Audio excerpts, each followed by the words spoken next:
This? ఎంతకి బామ కలుపు వచ్చి పెట్టుకున్నావు? 10 మంది ఏమనుకుంటారు? రాకేష్ ఫియాన్సీ డాక్టర్ కాబోతుంది. 200 రూపీస్ డబ్బా వచ్చి తగిలించుకుందని గేల్ చేసి మాట్లాడరు. తీసి పారే. Hi, handsome. Hi aunty. Did you notice something? Rubies Mandolin love Kanadi. Mandalay. Yeah. Wow. Let's go meet David. Sure.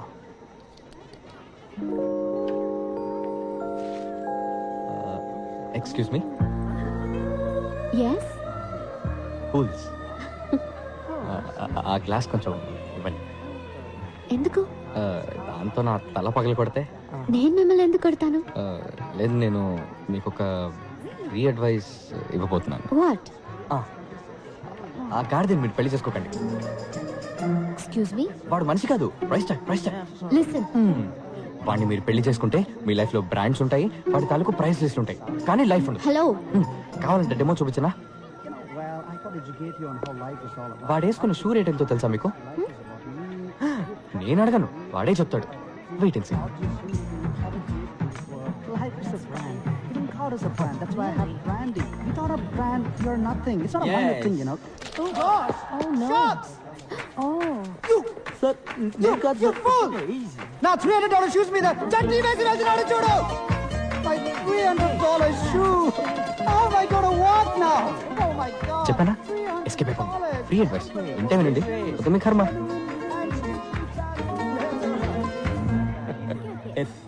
Dad, వాళ్ళు మీ గెస్ట్లా? వాళ్ళు నా స్టూడెంట్స్. ఇక్కడే పని వాళ్ళకి. 1 second. హాయ్. హే, మీరు నా కళ్ళు తెరిపించారు. Thank you so much. ఇందులో ఉందండి, మనం వెళ్ళే దారిలో ఏదో సోషల్ సర్వీస్. ఏం అనుకోకపోతే తిరిగి వెళ్ళే దారిలో ఇంకో సోషల్ సర్వీస్ చేసి వెళ్తారా? తప్పకుండా. ఏం చేయాలో చెప్పండి. మా నాన్న నేను రాకేష్ ని పెళ్లి చేసుకోవాలని మొండి పట్టు. మీరు చాలా అందంగా విడమర్చి చెప్పారు. మా నాన్నకి డెమో వచ్చారంటే చాలా బాగుంటుంది. మీరేం టెన్షన్ పడకండి, వాడి చెడ్డీ రేట్ ఎంతో వాడి నోట్ తోటి చెప్పిస్తాను. నాన్నకి ఆ చట్నీ ఎందుకు? You are so sweet. మీ నాన్నగారు ఎక్కడ? మీ వెనకాలే ఉన్నారు. ఓ,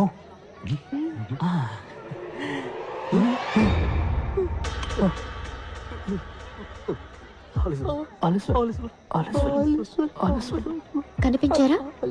పారిపోండి. ఫ్రీ అడ్వైస్ వింటే వినండి, లేకపోతే మీ కర్మ. ఇక్కడేం పని మీకు? సార్, పెళ్లి కూతురికి గిఫ్ట్ కవర్ ఇద్దామని వచ్చాను సార్. అది నాకు ఇచ్చేయండి. పెళ్లి కూతురు మా అక్కే. ఏంటి అక్క? అవును. నాకు కక్క వచ్చేలా ఉంది. సార్, మీకు మొత్తం ఎంతమంది కూతుళ్ళు సార్? ఎంటీ. గిఫ్ట్ కవర్ కాదు, జస్ట్ గిఫ్ట్ కవర్. పెట్టాను కదరా, 1000 రూపాయలు. ఏమైంది? అవును, మేమెవరూ మిమ్మల్ని ఇన్వైట్ చేయలేదే. పెళ్లి కొడుకు సైడా మీరు? సార్, మేము actually science side sir. Science side. ఎలా? చెప్పు. డాడ్, ఈయన ఏదైనా అందంగా విడమర్చి చెప్తారు. మా నాన్నగారికి డెమో ఇవ్వండి ప్లీజ్. సార్, మీకే తెలుసు మన ఊళ్ళో ఊరికే కరెంట్ కట్ అవుతుంది. దానివల్ల వెడ్డింగ్కి వచ్చిన వాళ్ళకి బాగా ఇబ్బందిగా ఉంది సార్. అందుకని పెళ్లికి వచ్చిన వాళ్ళ కార్ బ్యాటరీస్ నుంచి కరెంట్ తీసుకునే టైప్ ఇన్వర్టర్ తయారు చేద్దామని వచ్చాం సార్. ఓహో, వావ్.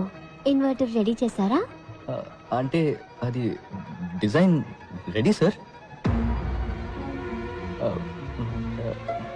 డిజైన్ ఇచ్చా కదరా. ఎక్కడ డిజైన్? అది నేను మొన్నే నిఖిల్కి ఇచ్చాను కదా. నిఖిల్ డిజైన్?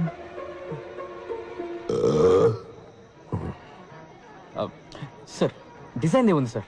మీకు ఎట్లా దాన్ని కార్కి సిమ్మని చెప్పండి, ఇక్కడే ఇప్పుడే ఇన్వర్టర్ తయారు చేసి చూపిస్తాను సార్. నీకు కథలు చెప్పడం వచ్చు, ఇన్వర్టర్ చేయడం చేత కాదు. సార్, నన్ను నమ్మండి సార్, నా వల్ల అవుతుంది. అంతేకాకుండా మీ డాటర్ పెళ్ళిలో దీన్ని కనిపెట్టాం కాబట్టి దీనికి మీ పేరే పెడదాం అనుకుంటున్నాం సార్. Virus inverter. ఎలా సార్? నానా, మీ పేరు వైరసా? చెప్పనే లేదు. నిఖిల్, వెంకట్, రేపు మీరిద్దరూ లంచ్ బ్రేక్ లో నా ఆఫీసులో ఉండాలి. సార్, సారీ సార్, భోజనం ప్లేట్ ఎంతో చెప్పారంటే పే చేసేస్తాం సార్. ఇన్స్టాల్మెంట్లో సార్. ఇక మీదట ఏ పెళ్ళికి వెళ్ళాం సార్. సార్ నా పెళ్లి కూడా డెఫినెట్ గా వెళ్ళాను సార్. నేను అసలు పెళ్ళే చేసుకోను సార్. మీ అమ్మా నాన్నలే పెళ్లి చేసుకోకుండా ఉండాల్సిందే. ఈ లోకంలో ఇద్దరు మూర్ఖుల సంఖ్య తగ్గుండేది. క్లాస్ గీస్ పీకుతాడా పే ఏంటి? అటెన్షన్.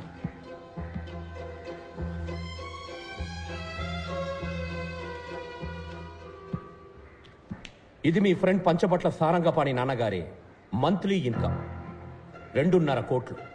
1 సున్నా, 2 సున్నా, ఇంకొక సున్నా తీస్తే వెంకట్, ఇది మీ నాన్నగారి మంత్లీ ఇన్కమ్. ఇంకొక సున్నా తీస్తే ఇది మీ పేరెంట్స్కి వచ్చే మంత్లీ పెన్షన్. నిఖిల్, మీ సిచ్యువేషన్ ఏంటనేది ఇంతకంటే బెటర్గా చెప్పక్కర్లేదనుకుంటా.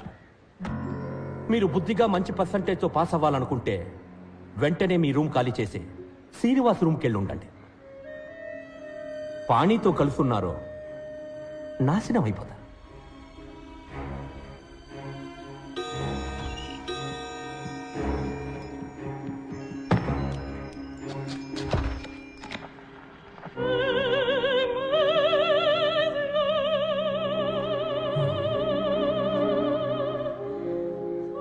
ఏంటన్నా సేవ్ చేసుకుంటారా? వద్దు సార్.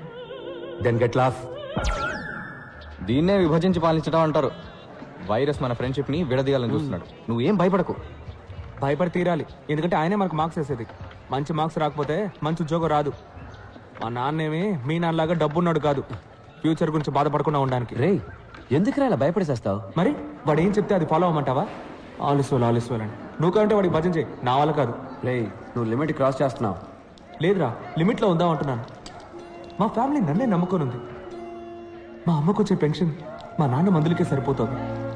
50 సవలైనా లేకపోతే మా అక్కకి జీవితంలో పెళ్ళయ్యేలా లేదు. మా అమ్మ మంచి చీర కట్టుకుని 5 ఏళ్ళు అవుతుంది తెలుసా? మదర్ తెరీసా జీవితాంతం తెల్ల చీర కట్టారంట తెలుసా? మా ఫ్యామిలీ కష్టాలు మీకు కామెడీగా ఉంది కదా? రే నిఖిల్, మనం చదువుకోవాలి, పాస్ అవ్వాలి నిజమే. అందుకని మార్క్స్ కోసం మంచి జాబ్ కోసం చదివే ప్రయోజనం లేదురా. చదువు అనేది జ్ఞానాన్ని పెంచుకోవడానికే. గెలుపు వెనకాల పరిగెత్తకు. నీకు నచ్చిన వృత్తిని ఎంచుకో, అందులో నువ్వు బెస్ట్ అనిపించుకో. సిన్సియర్గా పనిచేస్తుండు. గెలుపు ఆటోమేటిక్గా నీ వెంట వస్తుందని స్వామీజీ చెప్పారు. ఏ స్వామీజీ చెప్పాడు? పాణి ఆనంద స్వామీజీనా? ఏంటి మెసేజ్లు ఇస్తున్నావా? రే నిఖిల్, రే నిఖిల్, టెన్షన్ పడకరా. మనం తప్పకుండా పాస్ అవుతాం. Nothing is impossible. Nothing is impossible. ఇదిగో దీన్ని మళ్ళీ ఇందులోకి ఎక్కించు. Nothing is impossible. ఇది ఎలా? బ్రిటిష్ వాళ్ళ నుంచి తప్పించుకున్న ఇండియా మన పొలిటీషియన్స్కి దొరికిపోయినట్టు నిఖిల్ మాకు దూరంగా ఉండాలనుకుని శ్రీనివాస్కి బలైపోయాడు. శ్రీనివాస్ని మేమంతా సైలెన్సర్ని పిలిచేవాళ్ళం. ఎందుకంటే జ్ఞాపక శక్తి పెంచుకోవడానికి జ్ఞాన శుద్ధి చూర్ణమని అదేదో తెగ తింటుండేవాడు. అది తినేసి వాడేసే సైలెంట్ బాంబ్ స్మెల్ ఉందే, హబ్బబ్బా, దానికన్నా డ్రైనేజ్ కంపే బెటర్.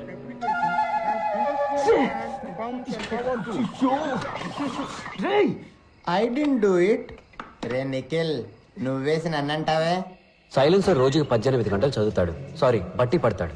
అయినా ఇంకెవరైనా ఫస్ట్ వస్తారన్న భయంతో ఎగ్జామ్కి ముందు రోజు రాత్రి వాళ్ళ వీక్నెస్ తోటి ఆడుకుంటాడు. ఎగ్జామ్లో ఫస్ట్ రావడానికి వాడికి తెలిసింది 2 రూట్లు. 1, తనకి ఎక్కువ మార్క్స్ వచ్చేలాగా చదవడం. 2, మిగతా వాళ్ళకి తక్కువ మార్క్స్ వచ్చేలాగా చేయడం. సైలెన్సర్కి బుద్ధి చెప్పడానికి, నిఖిల్ని కాపాడడానికి పాణి ఒక ప్లాన్ వేశాడు. మన కాలేజీ ప్రిన్సిపల్ సంస్కరించడంలో రారాజు. సంస్కరించడం అంటే ఏమిటి? అర్థం తెలుసా? చెప్పు. అర్థం తెలియకపోయినా నేను బట్టి పట్టుకెళ్ళను, చెప్పు. అయితే పట్టు. ఆ సంవత్సరం టీచర్స్ డే ఫంక్షన్ కి శ్రీనివాసే వెల్కమ్ అడ్రస్. వైరస్ ని ఇంప్రెస్ చేయడానికి అచ్చ తెలుగులో స్పీచ్ రాసిమ్మని లైబ్రరీయన్ బోస్ని అడిగాడు.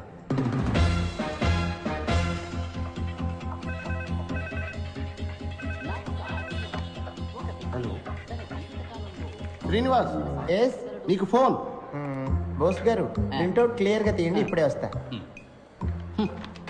ఏంటి కుళ్ళిన క్యాబేజీ కంపు కొడుతోంది? బోస్, ఇప్పుడు ప్రిన్సిపల్ మీ గురించి అడిగారు. అవునా? అయితే నేను వెళ్ళి కలిసి వస్తాను. ఇది నువ్వు శ్రీనివాస్కి ఇచ్చేయి. Hello, tell me. Commissioner office నుంచి మాట్లాడుతున్నా. Sir, are you Srinivas from California? Yes sir, you are right. నువ్వేదో రాడికల్ విద్యార్థి సంఘానికి చెందిన వాడివని నీ హాస్టల్ రూమ్ లో రహస్యంగా విస్ఫోటక మూటలు తయారు చేస్తున్నావని మాకు ఇన్ఫర్మేషన్ వచ్చింది. విస్ఫోటకపు మూట? అదే మ్యాన్, బాంబ్. అది కూడా సౌండే లేకుండా పేలుతుందంటగా? No sir, I can't. నటించక మ్యాన్. నిన్ను స్టేషన్కి తీసుకెళ్లి నీ బొక్కలెరగదీసి మక్కలెరగదంతే అన్ని నిజాలు ఆటోమేటిక్ గా బయటకు వచ్చేస్తాయి. Sir no sir, it will pain sir. Silence ని నేను మాటలో పెట్టాను, కానీ వాడి స్పీచ్ లో కొన్ని పదాలు మార్చేశాడు. ఉదాహరణకి సంస్కరించడం అనే పదాన్ని బలాత్కరించడంగా మార్చేశాడు. ఎక్స్క్యూజ్ మీ సార్, పిలిచారట? ఎవరు నువ్వు? Bose, librarian, permanent staff sir. Congratulations.